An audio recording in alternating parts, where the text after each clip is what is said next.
July 20th.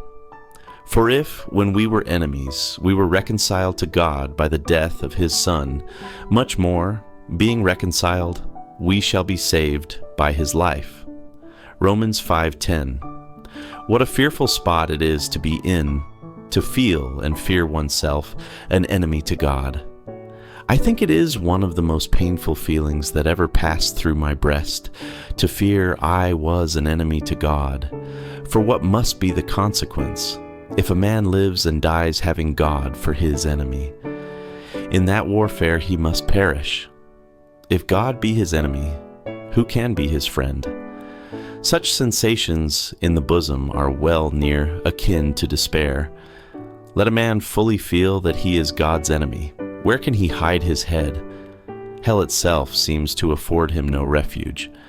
But he must be exercised with something of this before he can prize reconciliation. He must see himself to be an enemy of God by birth, that he was born in what our reformers called birth sin, and that his carnal mind is enmity against God. Oh, the painful sensations of the carnal mind being enmity against God.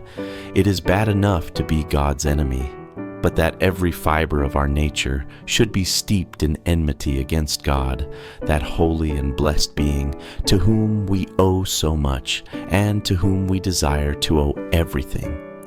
That our carnal heart, in all its constitution, in its very blood, should be one unmitigated mass of enmity to God. Oh, it is a dreadful thought. If you are made to experience that enmity in your bosom, and to feel more or less of its upheavings and risings, that will cut to pieces all the sinews of creature righteousness, that will mar all your loveliness, and turn it into corruption. Now, when a man is thus exercised, it will make him look out, if he has any root of spiritual feeling, for a remedy. God has provided such in the sacrifice of his dear Son, in the blood of the Lamb, in the sufferings, obedience, death, and resurrection of the blessed Jesus.